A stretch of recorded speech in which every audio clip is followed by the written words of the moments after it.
My fellow Vitae friends, October 18th is for many of you a day of celebration, and especially for me, as it marks my birthday.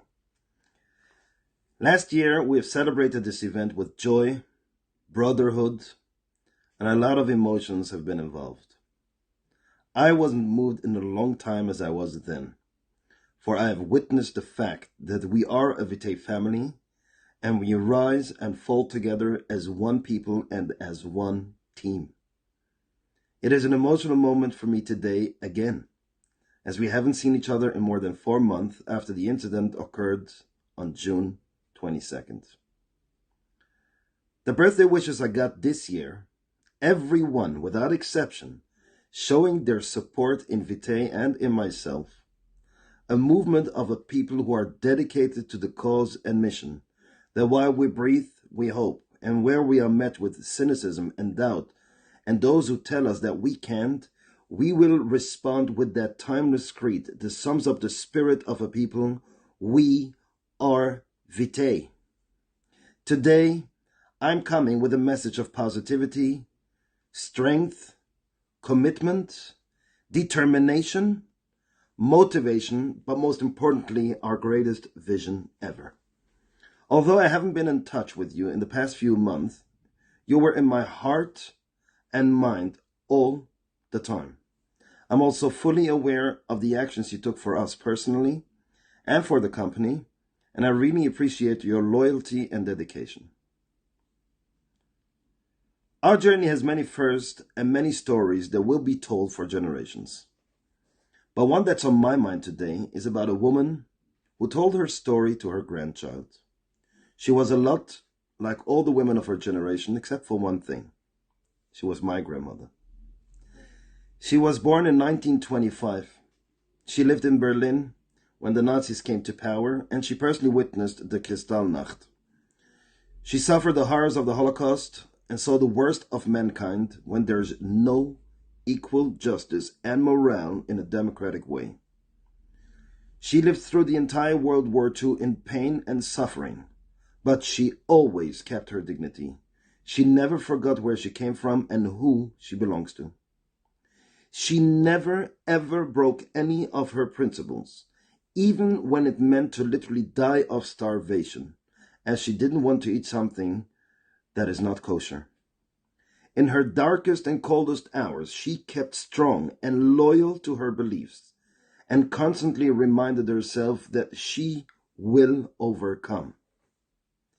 She eventually rose from the ashes and rebuilt a beautiful family and lived happily till the age of 90, where she witnessed children and grandchildren building their own families. She always taught us to never give up and to never lose your honesty and dignity, no matter how much you're being challenged. At the same time, she preached to never forget the horrors she went through. This is a nature that I inherited from her, to never give up. And the more you are being tested and challenged, the more you should fight and continue, and eventually you will prevail even against all the odds. I won't go into details what we went through in the last few months, but I can assure you that the way that the people involved have been and still are treated in this investigation is beyond something I would ever imagine from a democratic country. It is unfair, corrupt, and against all human rights. But there's one thing for sure. It doesn't matter how hard it is or how hard it will get. I won't give up even for a second. I won't rest until our innocence will be proven and shown, and I'm gonna make it. There's nothing more unfair with an investigation with a predetermined outcome or point of view. If people are not presumed innocent until proven otherwise, what good does the democratic system even serve? There's nothing more sacred in a functioning democracy than the right for free speech, privacy, and the right to legally defend yourself. Our members strongly believe that they are victims of the investigation and are loyal to us all the way, and for that, we are in debt of gratitude. The truth is, We are all victims of this, but this story will make us victors. If there is anything I have learned of this situation, is to fight all the way until we win, because this is our last chance to have our freedom back, to reclaim our democracy, and to fight for what is right.